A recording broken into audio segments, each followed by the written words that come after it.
Lo anticipábamos hace unos minutos, tenemos un invitado especial esta noche, una entrevista, bueno, que presagia ser de esas candentes. Sí, importante seguro.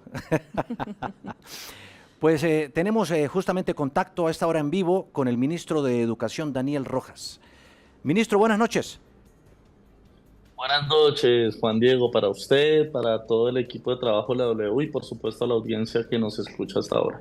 Ministro, yo sé que a usted le han dado mucho palo, hasta el mismo presidente lo ha regañado en público. No. Pero, digamos, hoy vamos a hablar de cosas buenas. Hoy vamos a hablar de lo que usted ha hecho como ministro. Empecemos por ahí, ¿le parece? Perfecto, como quiera. Mire, aquí hay unos datos interesantes. Por ejemplo, Ministerio de Educación Superior tiene este programa. Sí, el proyecto de educación superior en tu colegio, que dice que va a haber 13.000 estudiantes nuevos para ingresar en este año 2025. Y lo que entendemos, ministro, es que ustedes, para obviamente acercar la educación a la gente, van a, digamos que a permitir que en los colegios se hagan clases o, bueno, se haga educación superior como para llegar a más comunidades. ¿Estamos en lo correcto? ¿Cómo funciona ese proyecto?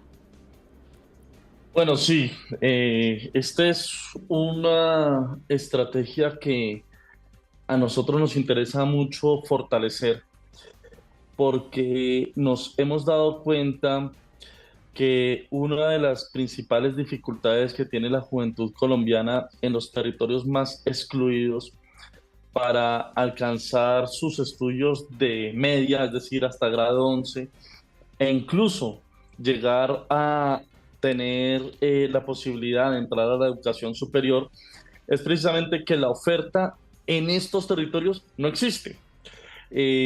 Cuando hemos ido a regiones como el Pacífico, el Chocó, Cauca, Nariño, o la Guajira, o incluso en el Amazonas, Putumayo, muchos de los colegios tienen distintas sedes, pero en esas sedes no alcanzan a llegar hasta grado 11. Y en ese mismo sentido, esas zonas donde también se traslapa el conflicto armado, son esos muchachos y esas muchachas que en grado octavo, grado noveno, ponle tú entre los 12 y los 14 años, son las principales víctimas del conflicto bajo la modalidad del reclutamiento forzado, es decir, son los principales insumos, la mano de obra para la guerra en estas regiones. Podríamos decir que la historia de la guerra en Colombia está traslapada por la historia de las juventudes en esos territorios. Por lo tanto, esta estrategia tiene como prioridad llevar la educación media completa, es decir, que esos establecimientos, esos colegios, esas escuelas lleguen hasta grado 11 y una vez lleguen hasta grado 11 poder hacer un match con las universidades públicas para que las universidades, en lugar de que ese muchacho, esa muchacha tenga que aventurarse a ir a la ciudad más cercana, entonces en Cali llegan todos los jóvenes del Cauca, del Chocó, de Buenaventura, hasta de Nariño, o lo mismo a Medellín o hasta Bogotá, en unas aventuras que no solamente les arraigan de sus territorios, les alejan de sus familias, les ponen también a aventurarse en términos de cómo se sostienen económicamente, pues que sea la universidad la que vaya hasta sus territorios. Y ahí nos inventamos la estrategia universidad en tu colegio o la estrategia colegio-universidad. Un funcionario en el ministerio hizo un chiste que puede ser muy pedagógico para explicar la estrategia. Es como el Tinder de la educación. Es tratar de que el rector de la universidad haga match con el rector del colegio. Nosotros los presentamos, los articulamos, les generamos los recursos y digamos, hacemos el acompañamiento técnico para que entonces esa universidad oferte en esos colegios, en esa infraestructura que, por supuesto, la infraestructura también tiene un déficit enorme. Exacto. Y el Ministerio de Educación está haciendo un esfuerzo para mejorar esa infraestructura. Más o menos en eso consiste la estrategia. Queda clarísima y de verdad que muy interesante y ojalá, por el bien de los muchachos, eso funcione. Ministro, pero usted ha tocado un tema clave y es el de la violencia. Muchos de estos jóvenes que no tienen acceso a la educación pues terminan siendo reclutados por los grupos violentos, como en el Catatumbo, no es un secreto para nadie. ¿En qué va, por ejemplo, la Universidad del Catatumbo? ¿En qué van las universidades que también pues ha propuesto este gobierno? Y de hecho, usted tiene uno de los presupuestos más abultados, más grandes de los ministerios en el gobierno, ¿o no? Así es. Creo que por primera vez, por lo menos en la historia más reciente de este país, el presupuesto de educación supera el presupuesto del Ministerio de Defensa o el que podría destinarse para atender precisamente el conflicto y la guerra. Sin embargo, no es el presupuesto más alto del presupuesto general de la Nación. El presupuesto más alto sigue siendo el que se destina a pagar la deuda financiera. La deuda financiera es el rubro más alto del presupuesto general de la Nación. Pero hemos querido, y ha sido voluntad del presidente Petro, que el Ministerio de Educación o el sector de educación tenga los presupuestos más altos en la historia de este país para empezar a saldar otro tipo de deuda. Más allá de la deuda financiera, que se honra, se paga y está muy bien, hay que empezar a pagar la deuda social y la deuda con la juventud colombiana. Ayer en el Consejo de Ministros veíamos una encuesta que realizó el FIE, el Fondo para el Financiamiento de la Infraestructura Educativa, y esa encuesta nos arroja que en infraestructura de colegios, de escuelas, existe un déficit de más de 50 billones de pesos. A donde yo voy, hay una escuela en condiciones precarias, en condiciones indignas. Hay un déficit con la universidad pública que digamos, las cifras las ha publicado el SUBE, ni siquiera el Ministerio de Educación, que indica que el déficit con las universidades públicas superan los 18 billones de pesos. Con B ambas cifras, con B larga ambas cifras. Entonces, todavía hay que hacer un esfuerzo presupuestal enorme. Iniciamos, pero hay que hacer un esfuerzo enorme. Sobre el Catatumbo. La Universidad del Catatumbo se acordó con la comunidad del Catatumbo el primer año de gobierno, finales del 2002 o principios de 2023, perdónenme el lapso si me equivoco, pero fue inmediatamente el gobierno inició. Y los recursos debieron haberse tramitado a través de el Fondo Paz y ejecutado la Agencia de Renovación del Territorio. Esto fue un proyecto concertado con la comunidad y al día de hoy, hasta ahora está empezando la obra y eso hay que decirlo. Cuando nosotros llegamos al ministerio, cuando yo llego al Ministerio de Educación Nacional, la primera instrucción del presidente fue: no podemos demorar más la oferta de educación superior en el Catatumbo. Y por eso, a través del FIE, que es el fondo que tiene el Ministerio de Educación para poder ejecutar obras de infraestructura, pero para primaria y básica, hemos hecho un aprovechamiento del decreto de conmoción para que en el lote que estaba destinado para el colegio, llevemos la estrategia colegio-universidad. No con obra convencional, porque una obra convencional puede durar 2 años en construirse. Con una tecnología que pues ya lleva mucho tiempo desarrollándose, que son la infraestructura modular, que es de muy rápida instalación, que es de muy fácil, elaboración de las aulas y de toda la infraestructura necesaria, y que además nos permite que haya colegio-universidad y que este año empiece a ofertarse educación superior en el Catatumbo. Ya hicimos el match que les decía con los rectores de 3 universidades y estamos avanzando rápidamente. Si le entiendo bien, a finales de este 2025 ¿estaría el Catatumbo teniendo ya su universidad? Es más, yo quisiera que empezamos a ofertar segundo semestre del 2025. No nos alarguemos hasta finales del 2025. No. Ojalá. Ya ayer quedó firmado el contrato con el contratista. El contratista está en este momento. En este momento están los funcionarios del FIE, funcionarios del Ministerio de Educación, del Viceministerio de Educación Superior, y la comunidad reunida. Hoy acaba de llegar la secretaria general del Ministerio de Educación a Bogotá a darme la noticia. Ya firmaron el contrato y empiezan. Sí. Eso ni siquiera es construcción, es instalación, porque los modulares se instalan. Sí, por lo que le entiendo. Entonces, son como portátiles y que permiten fácilmente su construcción, ¿verdad? ¿Y cuánto se invirtió ahí? ¿De cuánto es el contrato, ministro? Bueno, en este caso, nosotros solicitamos recursos adicionales por el decreto de conmoción por el orden de los 230.000 millones de pesos, pero no todo se va para esa infraestructura. Vamos a dotar y mejorar infraestructura de otros 3 colegios en el Catatumbo, en distintas, digamos, regiones, mejor, en distintos lugares del Catatumbo, en el Tarra, también en Convención, en Teorama, si no estoy mal, y vamos a ampliar el PAE. Con esos mismos recursos vamos a ampliar el PAE. ¿Qué queremos? Que el PAE en el Catatumbo sea universal, que ningún niño se quede sin narración, pero además todos los días del año, Sí, incluso los días de receso escolar, incluso maravilloso. los días Bueno, de vacaciones. eso nos emociona escucharlo de verdad, ministro, y además, sin duda, por el bien de la gente del Catatumbo que tanto requiere la presencia, la inversión del Estado.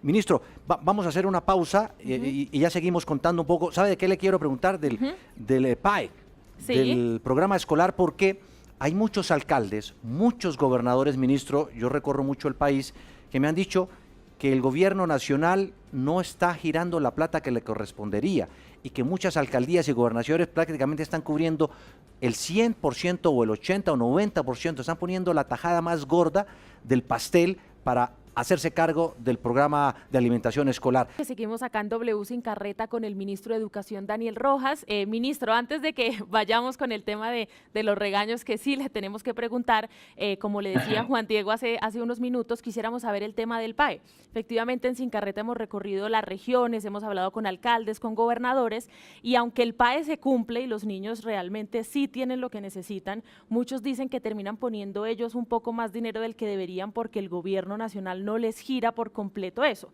¿Cómo están esos proyectos así sin carreta en el país? No, sin carreta y con toda la sinceridad del mundo. Lo primero que te voy a decir es que en muchos territorios el PAE no se cumple.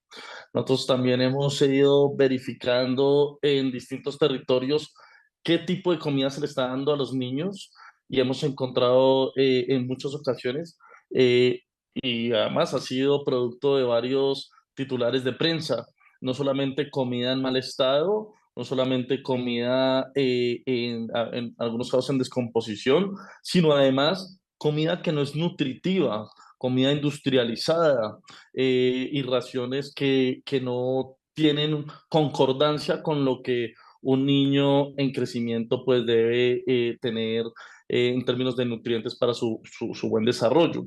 Pero además los giros, que es hacia donde va dirigida la pregunta, eh, hace parte de un sistema que a mi modo de ver es perverso. Todas las noticias que salen de corrupción en el PAE hacen parte o están ligadas al modelo. Y es que el gobierno nacional, a través de la UAPA, que es la unidad, digamos, que se sacó del Ministerio de Educación para ser simplemente giradora de un cheque a las entidades territoriales sin ningún tipo de control, y se creó esa unidad además sin ningún tipo de información, pues la unidad ha hecho los giros correspondientes a los recursos del PAE. Se hizo en marzo un giro por alrededor de 300.000 millones de pesos, 258.000 millones de pesos para ser más exactos. Se hace este mes, y me dice el director de la UAPA que se va a hacer mañana, el segundo giro por 400.000 millones de pesos, y se gira antes de cerrar el año los 300.000 millones de pesos para antes de mitad del año haber girado el primer billón de los 2 billones que vale el PAE. El PAE le vale al Estado colombiano 2 billones de pesos. Pero además de que el PAE está descentralizado de esta forma, de la cual el gobierno nacional es simplemente girador de recursos, eh, el PAE tiene que ser complementado con recursos de las entidades territoriales. Y claramente hay entidades territoriales que tienen la posibilidad financiera de poner más recursos para garantizar mayor cobertura. Este es un dato no menor. En el gobierno del presidente Gustavo Petro, la cobertura del PAE pasó de un 71% que era en el 21, el 74% en el 2021 a un 80,3% en el año 2024. Y regiones como el Chocó, por ejemplo, ya alcanzaron el 100% de cobertura. En otras regiones queremos que no solamente lleguemos al 100% de la cobertura, sino que haya universalidad. no solamente para los niños más pobres, no solamente para los niños que están en peores condiciones, sino para todos los niños que van al colegio. Y esa universalidad la estamos empezando a lograr en algunas regiones. Y además, hay algo que es perverso en el modelo y es la intermediación. Ujú. En la intermediación siempre se queda el recurso. Personas que no saben preparar ni un tinto se quedan con recursos del PAE por la intermediación. Digamos, alguien me decía, es que usted es muy ideológico. Claro, esto es una cuestión de ideología, de ideas, porque pasa igual con la salud o pasa igual con Eso, la educación. Cuando hay un eso. intermediario, Ujú. el intermediario tiene un ánimo de lucro Sí, y entonces el derecho empieza a menguarse. sí. Me da pie usted a la siguiente pregunta, ministro, rápidamente. Y es precisamente eso que está ocurriendo que usted dice de la intermediación. La, digamos, eh, prevención que hay de este gobierno por todo lo que vuela a neoliberalismo o a sector privado, que también lo sataniza un poco, ¿no cree usted? Hay universidades privadas, por ejemplo, que lo han hecho bien y que se les gira dinero, pero porque son realmente instituciones educativas muy buenas y los jóvenes pues se sienten orgullosos y felices de ir a las instituciones privadas que son muy prestigiosas. No vale la pena buscar que sea una especie de prestación del servicio educativo mixto, privado y también con las universidades públicas. Acuérdese que la reforma pues se cayó en parte por todo ese debate.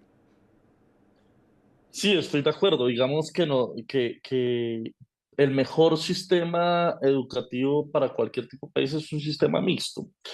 Y digamos que llamaría un poco a que separemos neoliberalismo de sector privado. No, no es lo mismo. De hecho, yo concuerdo con usted que en el sector privado existen, en el caso de la educación superior, universidades de altos estándares de calidad pues, que tienen, que no solamente ofertan programas pertinentes, sino que además las y los estudiantes que van a estas universidades pues tienen un enorme sentido de pertenencia y de cariño por sus instituciones. Pero también hablábamos al principio del programa, la brecha que existe, la enorme brecha que existe en materia de financiación de la educación superior pública en Colombia. Digamos, esos 19 billones de pesos que se han dejado de girar a las instituciones de educación superior, pues han menguado el derecho de los jóvenes más pobres del país, de los jóvenes con menos oportunidades de ingresar a la educación superior en Colombia. Y, y entonces la responsabilidad del Estado, pues debe ser garantizar el derecho a quienes están más lejos de alcanzar el derecho. Y en este caso se hace a través de las universidades públicas por antonomasia.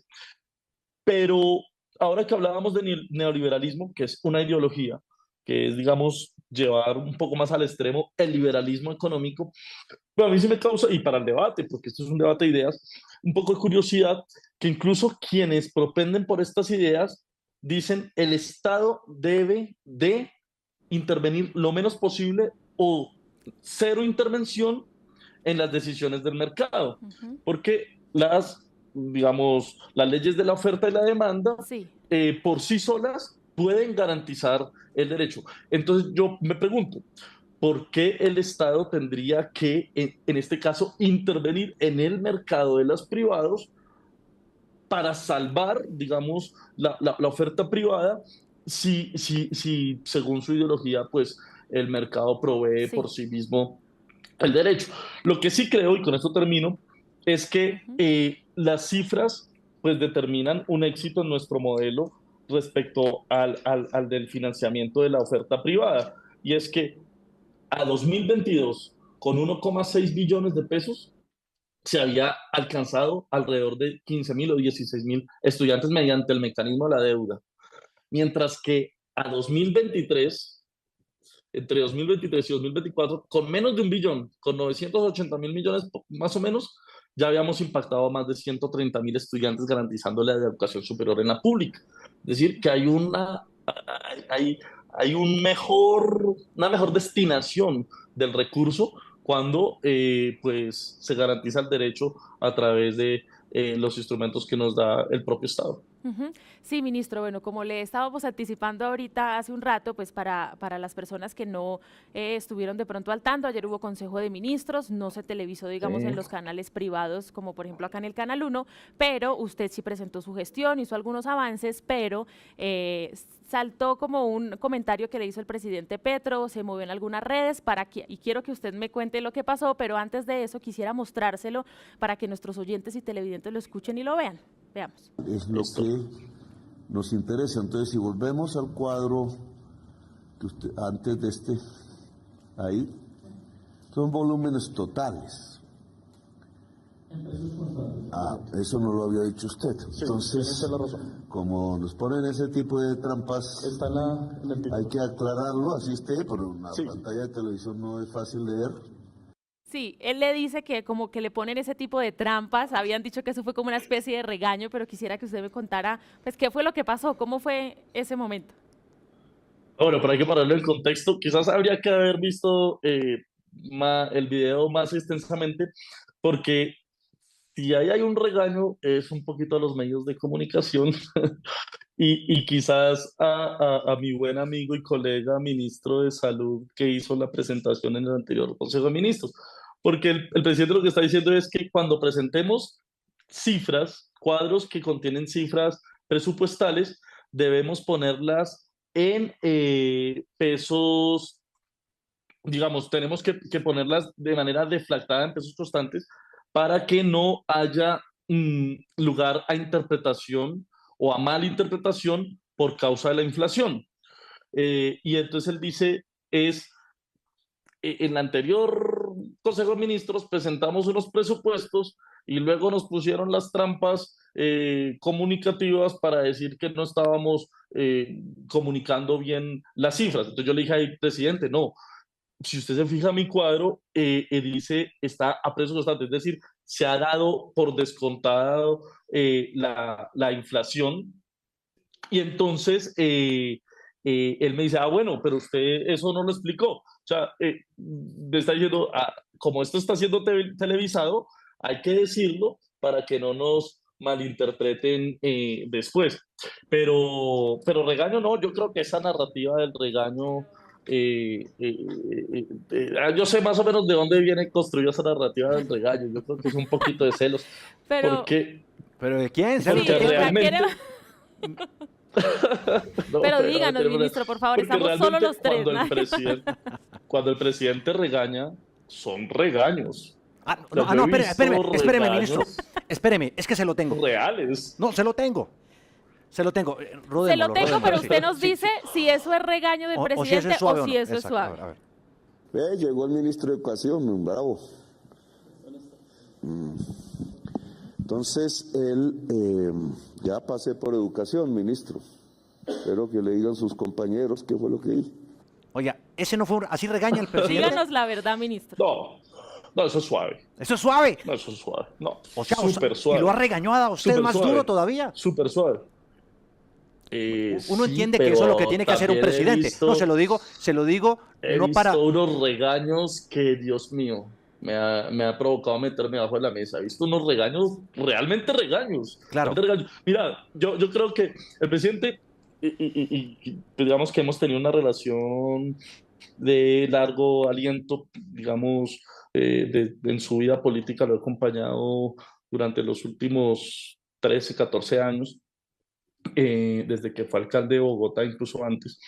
Se ha comportado conmigo, puedo decirlo, como un padre. Y no como el padre que pues te consiente y te pasa todo, sino como el padre que te exige mucho y muy disciplinado.